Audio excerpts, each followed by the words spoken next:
Salut, nous on est Flash Falcon, et Flash Falcon ça casse des lunettes. Ça coupe des têtes, ça jette du nain.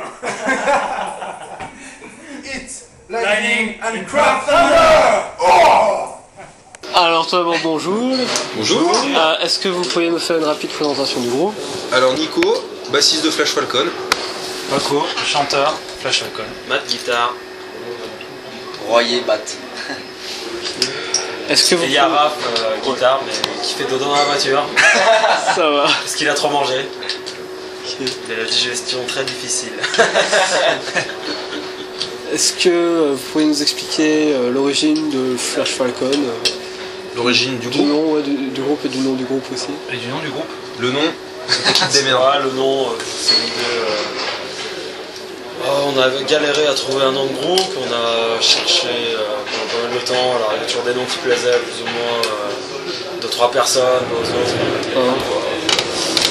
Un jour ça m'est venu comme ça, Flash, Falcon. Flash Falcon.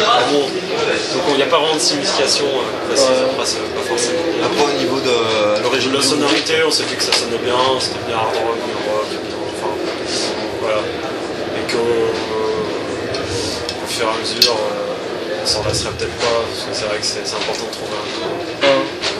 2-3 ans, si t'as plus ton nom de groupe, c'est un peu problématique.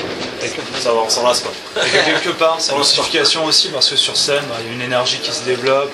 Enfin, Flash, ça veut dire un peu la rapidité. Falcon aussi, c'est quelque chose de. Enfin, c'est intense en fait, tu vois. Donc, il y a une certaine intensité qui se développe. Qui est dans sa voiture. Par exemple. Plus sérieusement, le groupe il s'est formé en 2005. À la base, sans Paco au début. Où c'était moi qui assurais le chant, et puis finalement on a trouvé que ça faisait mieux que je fasse de la basse parce que je chantais comme une merde. Donc du coup j'ai fait de la basse parce que j'assure un peu plus. Merde, parce que je joue comme une... Et du coup après on a cherché un chanteur tout bêtement par annonce, et puis on est tombé sur Paco, ça l'a fait au niveau du chant, ça l'a fait humainement, et c'était parti. Sur un webzine d'ailleurs. Sur un webzine, ouais d'ailleurs, sur Tous en Tongue, webzine viennois, un peu de pub. Et voilà, et puis on est parti comme ça, on a fait quelques répètes, un an plus tard on a commencé des concerts. Alors vous avez sorti un mini-album de 5 chansons. On a sorti un EP de 5 titres. Donc un premier EP quoi, après on va en enregistrer un, là on est en train d'en enregistrer un nouveau, un 5 titres aussi, qui sera plus proche de ce qu'on fait en live. Le premier est un peu éloigné de ce qu'on fait en live au niveau du son, et aussi au niveau de l'énergie, là on va essayer de se rapprocher un peu plus du live. Le premier c'était vraiment au tout début, on l'a fait peut-être même pas un mois après notre premier concert. Une semaine après. Ouais, une semaine après le premier concert. Donc c'est vrai qu'on a fait ça un peu parce que voilà, on avait vraiment envie d'avoir une trace de enregistrer nos premiers morceaux, c'était le premier concert, vraiment état d'esprit, on démarre, on a envie d'avancer assez vite, c'est vrai que bon au final, avec du recul, quand on le réécoute, on en rigole un peu quoi. C'est pour ça qu'on peut faire quelque chose de nouveau. Depuis il y a eu du progrès quoi. Depuis il y a eu pas mal de progrès, que ça soit au niveau de la compo, que ça soit au niveau du chant, que ça soit au niveau d'un peu tout. On s'est un peu plus trouvé, on a peut-être enregistré un peu tôt, c'est vrai qu'on a enregistré une semaine après le premier concert, qu'on a peut-être enregistré un peu tôt, mais ça permet quand même de garder une trace des débuts, et puis maintenant on va partir sur quelque chose de plus actuel. C'est sûr qu'au début en fait, ce qu'on entend en fait du Sunset, c'est surtout quelque chose on ressent encore nos origines musicales, c'est-à-dire tout ce qui est Lucifer, la Copter, toutes nos influences du rock un peu scandinave, et aujourd'hui on évolue sur quelque chose qui mélange un peu les styles entre le punk rock, ce qui va du hard rock comme Sognac Manwarp, Motley ou Maiden, et même un peu de speed rock. Un peu de speed rock. Un peu de speed rock. Sur certains morceaux, comme des morceaux, des trucs à la Zekio, à la Peter Pan, des morceaux qui vont vite, qui sont bien rentrés dedans quoi.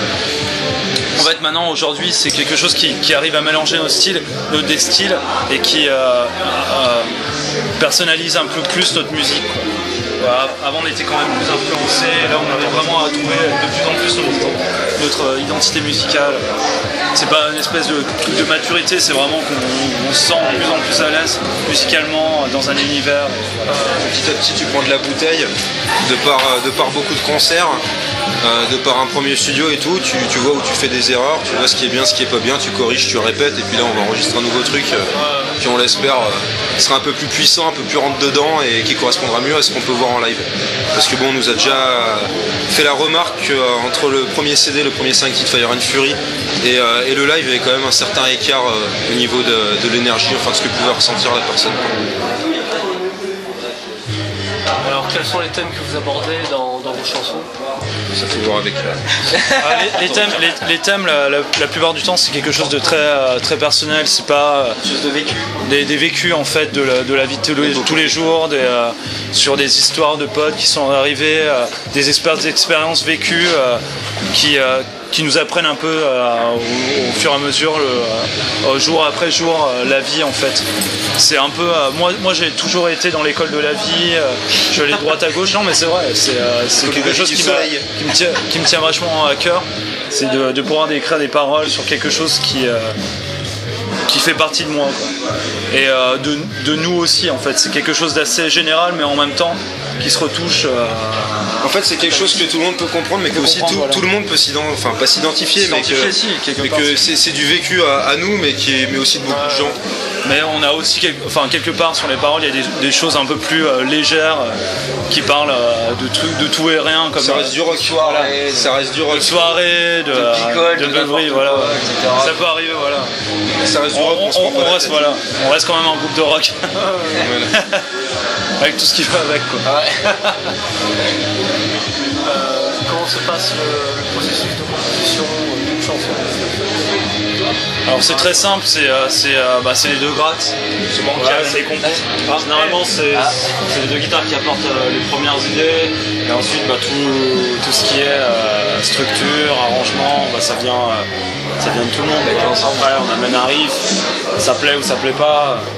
Chacun on ajoute, on a 2-3 riffs derrière, chacun donne sa touche, son truc, on modifie les structures. Souvent ça part d'un riff de guitare, après chacun donne son avis, chacun donne une petite idée qui en découle on arrive petit à petit à monter des morceaux. Des fois c'est très long, des fois on fait des morceaux en 2 répètes, des fois on fait des morceaux en 2 mois. C'est vraiment au feeling, comme la plupart des groupes je pense, quoi. Il y a quelqu'un qui amène un riff, bon souvent c'est les guitares, mais qui amène un riff, et puis après on construit autour. Puis des fois on se rend compte qu'à la fin on a construit un truc, c'est sympa mais c'est pas top. On reprend un autre truc, on reconstruit à partir, et puis on trouve quelque chose de mieux. En fait, c'est du bidouillage. En fait c'est surtout que la complexité du groupe, c'est qu'il y a un chanteur, leader, et des guitares, c'est pas un guitariste chanteur comme dans pas mal de groupes, et du coup c'est pas facile en fait d'arriver à composer. On a tous des idées différentes, et sur 5 personnes arriver à trouver vraiment le truc, ça prend du temps.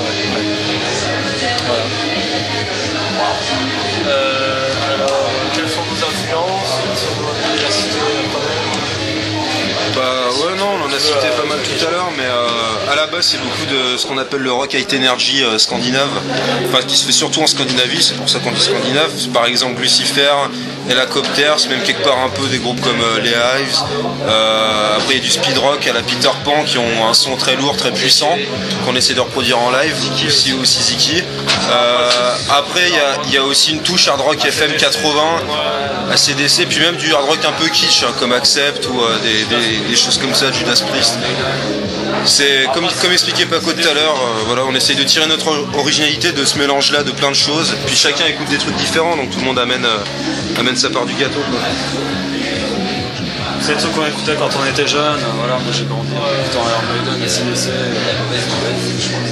des trucs comme ça, et c'est vrai que au final tu retrouves un peu tes racines, quoi, quand tu commences. Moi j'ai grandi en écoutant Queen et après mes racines. C'est bien du punk rock, ça reste. Je pense que ça reste un bon mix des deux, mélange de vieux punk rock et de hard rock, de rock'n'roll après. Il n'y a pas vraiment. C'est vrai que c'est difficile de définir un style à son groupe, quoi. C'est toujours difficile. Après, c'est les influences qu'on a sont majoritairement basées dans le hard rock et le punk. Est-ce que vous avez des dates de concert de prévues?